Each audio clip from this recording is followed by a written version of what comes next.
अस्सलाम वालेकुम कैंसेरियंस, मैं हारिस अज़मी प्रोफेशनल एस्ट्रोलॉजर आपकी खिदमत में हाज़िर हूँ इस हफ्ते की एस्ट्रोलॉजिकल रिसर्चेस लेकर। नवंबर का पहला हफ्ता भी आपकी सलाहियतों को टेस्ट करेगा। नवंबर का पहला हफ्ता भी आपके लिए कमज़ोर टाइम बिहेवियर लेकर आएगा। 30 अक्टूबर को जब मार्स रेट्रोग्रेड होगा, उसकी कमियां अभी आपके सामने आ ही रही होंगी कि 8 अक्टूबर को आपके रूलिंग प्लैनेट चांद को भी ग्रहण लग जाएगा। ये अनफॉर्चुनेट कंडीशन है कि एक तरफ सूरज ग्रहण, फिर रेट्रोग्रेशन ऑफ मार्स, फिर मून को ग्रहण, वीनस का कंबस्ट होना, ये सब ऐसी सिचुएशंस हैं जिनमें आपकी सलाहियतों को एक्स्ट्रा फ्यूल नहीं मिलेगा, लेकिन जो अवेलेबल स्किल्स हैं वो बहरहाल आपके साथ रहेंगी। अगर आप स्पिरिचुअल हैं, दैट इज़ योर रिज़र्व्स। आपने अपनी सारी ज़िंदगी में जो तजर्बात हासिल किए हैं, दैट इज़ योर रिज़र्व्स। आपने जो अपना कॉन्फिडेंस सक्सेसेस के बाद अचीव किया है, दैट इज़ योर रिज़र्व्स।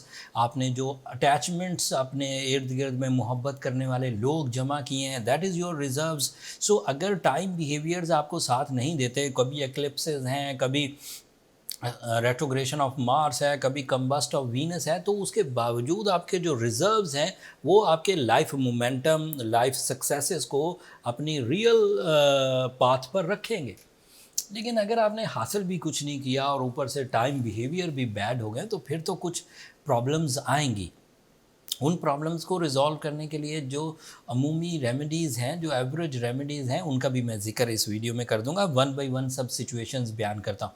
जो 8 नवंबर को ग्रहण होना है वो इस वीडियो में हम शामिल नहीं करते, उसके लिए मैंने एक अलग वीडियो बना दी है, आप एक नज़र उसे देख लीजिए, लेकिन आप उसे इग्नोर नहीं कर सकते। आपका ये जो ग्रहण है ये 11th एंगल पर होगा और ये आपके फर्स्ट एंगल को भी ट्रबल देगा। 11th angle sudden gains, relationships, travelling, emotional satisfaction, इनका एरिया है। और उधर जब आपको ग्रहण लगेगा आपके रूलिंग प्लैनेट को, तो आपकी जो दोस्तियां हैं उनमें कुछ हिजान आएगा। जो अचानक बड़े फ़ायदे होने थे वो थोड़े कमज़ोर पड़ेंगे एंड थोड़ा पर्सनालिटी में भी डिस्ट्रक्शन आएगा। तफसील मैंने अलग वीडियो में बयान कर दी है, वो एक नज़र देख लीजिएगा। सन आपके 5th एंगल पर है, that is so strong. 5th angle पर सूरज का होना कैंसेरियन स्टूडेंट्स के लिए गैर मामूली था, बट अब अनफॉर्चुनेट है क्योंकि इसको 25 अक्टूबर को ग्रहण होकर हटा है और इसका इम्पैक्ट तकरीबन 8-9 नवंबर तक कमज़ोर ही रहेगा। मतलब इस हफ्ते भी आपके जो मूड्स हैं, आपकी जो डिसीजन पावर है, आपकी जो लर्निंग कैपेसिटी है, आपका जो क्रिएटिव लेवल है, आपकी जो डिज़ाइनिंग एंड प्लानिंग्स हैं, वो थोड़ी कमज़ोर ही रहेंगी इस हफ्ते तक। अगले हफ्ते से ठीक हो जाएंगी। सूरज के साथ ही मरकरी है, that is also very good in 5th angle, जो हायर एजुकेशनल कैंसेरियंस के लिए, हायर एजुकेशन के कैंडिडेट्स कैंसेरियन के लिए बड़ा बेनिफिशियरी है। उनका माइंड ज़्यादा डीपली थिंक करेगा, उनकी जो कैलकुलेशंस हैं उनमें परफेक्शन होगी, उनका विजन ब्रॉड होगा, उनका कम्युनिकेशन एलिमेंट मैजिकल होगा। लेकिन उतना मैजिकल नहीं हो पाएगा जितना अगर सूरज को ग्रहण ना हुआ होता, तो जितना मैजिकल होना था। सूरज और मरकरी बहुत फ्रेंडली हैं एंड उनसे आपका रेशियो ऑफ सक्सेस 33% पर पहुंच जाता सिर्फ इन 2 प्लैनेट से, एंड बाकी अदरवाइज। लेकिन अब सूरज उसमें ज़्यादा इंटरफेयर नहीं कर पा रहा ड्यू टू कि वो एक ग्रहण से गुजर के आया है। लेकिन फिर भी उसके बावजूद 20% के करीब आपको एडवांटेजेस आपकी कम्युनिकेशन से, आपकी अच्छी प्लानिंग से, आपकी एक्यूरेट प्लानिंग से और आपकी कंसंट्रेशन से मिल जाएंगे और इसकी वजह से एक ग्रुप ऑफ पीपल को फ़ायदा होगा। वीनस स्कॉर्पियो एंगल पर है, that is also 5th angle, but ये कंबस्ट चल रहा है, so this is not very good for romantic side for the Cancerians.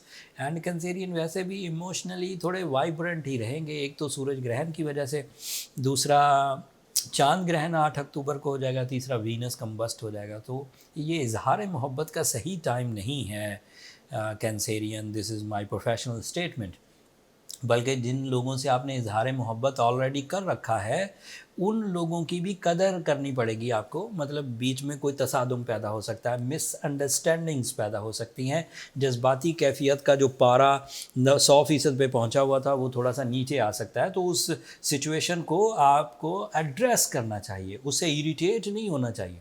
ये सेम उसी तरह है कि अगर दिन में भरपूर रोशनी मुयस्सर थी और शाम में आपकी रोशनी कम पड़ गई, तो किसी एस्ट्रोलॉजिकल इवेंट की वजह से, तो इसमें इरिटेट होने की ज़रूरत नहीं, ऐसा होना ही था, आपको मैनेज करना था।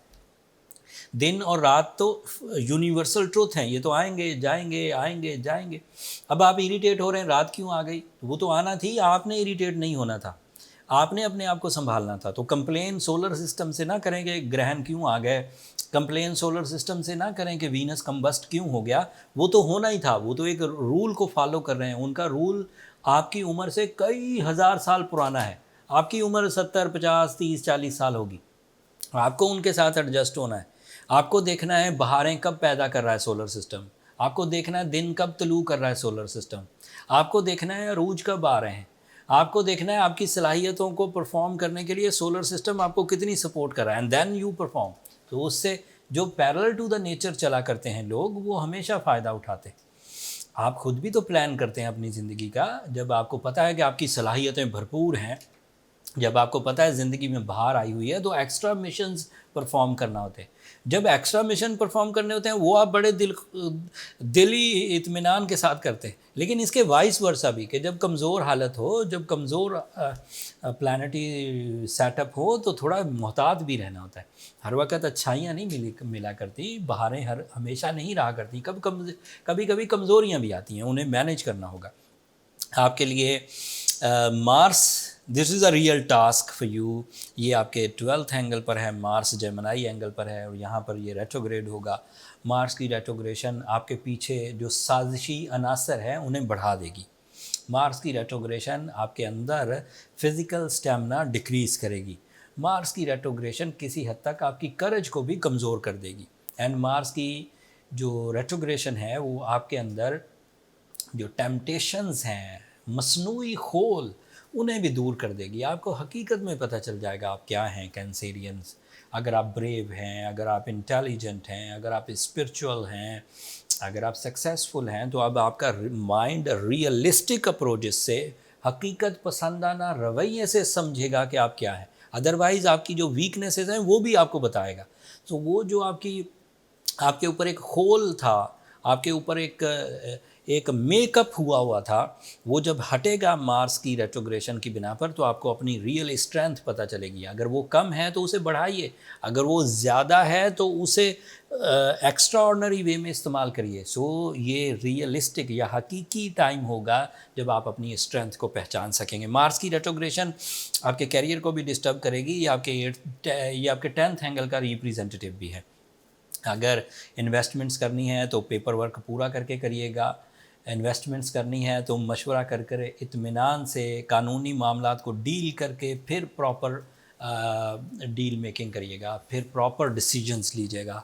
चलते चलते इन्वेस्टमेंट मत करिए, किसी पर डिपेंड करते हुए इन्वेस्टमेंट्स मत करिए। जॉब स्विच करने का ये सही टाइम नहीं है। This is my professional statement by western astrological rules.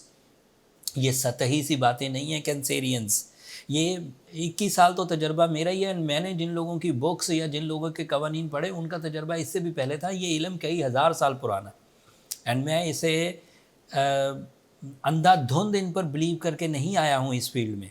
मैं कोई अनपढ़ आदमी नहीं हूँ। सारी चीज़ों को देख कर, जज करके, कई 100 लोगों पर आजमा कर, पक्की बातों को, प्रॉपर रूल्स को आपके सामने डिफ़ाइन कर रहा हूँ। आपको एहतियात बरतना चाहिए। दिस इज़ योर टाइम जिसमें आपको इन्वेस्टमेंट करते हुए ध्यान बरतना है। अगर आप खुद ही अपनी एबिलिटी से चीज़ें सेटल कर जाएं, दैन बहुत अच्छी बात है। अगर कुछ कमज़ोरियां महसूस करें तो रूबी पहनिए। This is your booster, this is your artificial, या this is your extra fuel. साथ में सूरह शम्स पढ़िए 5 टाइम्स इन अ डे, उससे भी ब्लेसिंग्स मिलेंगी।